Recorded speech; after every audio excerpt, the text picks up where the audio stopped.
How do we get rid of guilt as a mom? And how have we come to a point in our motherhood story where guilt is now synonymous to being a mom? And we can't do anything right without feeling shame and guilt for the way we're showing up. So we need to bring clarity to the situation because it's really costing us our peace of mind and our freedom. Because what happens when that we're constantly guilty is we're actually neurologically wiring self-doubt because we're constantly questioning, did I do something right? Am I ruining my children? Oh my gosh, I'm a horrible mom. And all of this becomes a habitual pattern of thinking that becomes a neurological wiring. It becomes almost like a language. We learn language through a process of repetition. Well, it's the same thing with guilt. So what happens is if we go through, if we go to France and we start to listen, French language and learn it over and over again, what happens if we start to speak French? Well, if we go through guilt on a daily basis as moms and we do it over and over again because we have no clarity on how to show up and replace guilt, then all of a sudden we become a walking guilt and it becomes part of our language. And now it's habitual. We can't do anything without doubting ourselves as mothers. So we need to actually tackle this head on. And the main thing that we need to understand as mothers is that we wire things in our brain that they become habitual and into our subconscious conditioning. So guilt is one of them, which means that they become the way we actually show up as mothers. They become a like a bad habit. Anxiety becomes a bad habit and guilt becomes a habit. So the first thing we need to do is to address failure. The very important thing that I tell mothers is that there is no motherhood without failure. So why are we so consumed in failing? So here's the distinction. Our failures do not make us a failure, right? And that to think that that we're supposed to do everything perfectly is the false expectations that's really shoved in our face as mothers. So the resilience that we need to have is to be constantly becoming hyper aware of where it's shoved in our face all over social media. And we start to doubt our own ability to mother because of everything that looks so perfect. And so now we have this narrative of self-doubt. So we need to have a rewiring script. My failures don't make me a failure. Progress over perfection. Progress over perfection. Now, also, the second real practical aspect is that when we do fail, we need to be quick to recalibrate, right? Because there's no such thing. I mean, if you're a business owner, if you're a teacher, if you're a doctor, there's no such thing as I have done it flawlessly.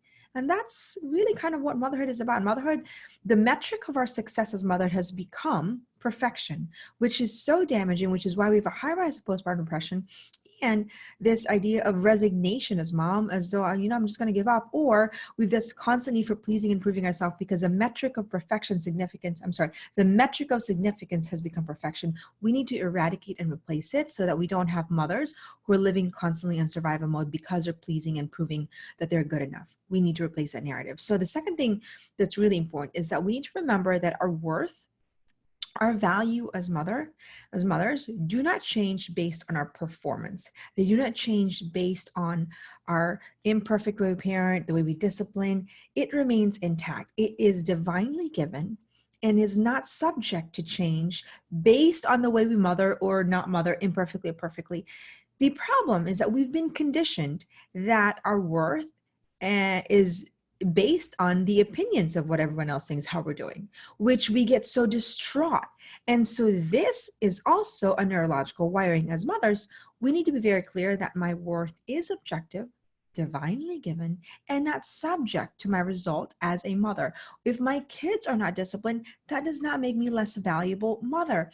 If my home is a hot mess, that does not make me less valuable as a mother and as a woman. We need to create distinctions, and these distinctions matter because without these distinctions, we start to wire self-doubt as a habitual pattern and actually become disempowered to actually work on some of these things instead of feeling empowered and say, no, everybody fails.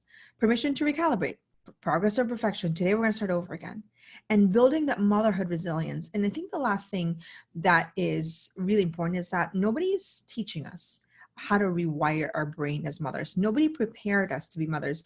All of a sudden, we're walking into a million different ways to actually million different necessities of managing who we are as women when we become mother. And so we're figuring it out as we go. And so there has to be a clarity of, lack of preparation which is costing us our peace of mind as mothers today, so that we don't get so hard on ourselves.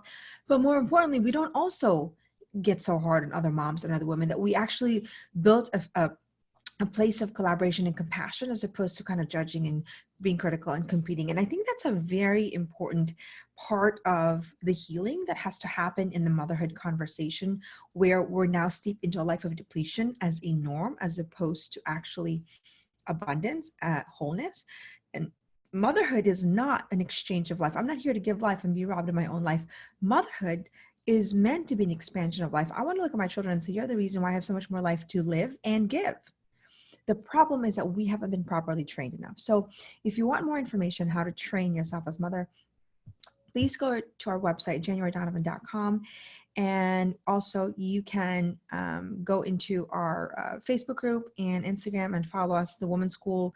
Really, our mission here is to help women get out of depletion into a life of wholeness in context of every part of her arena.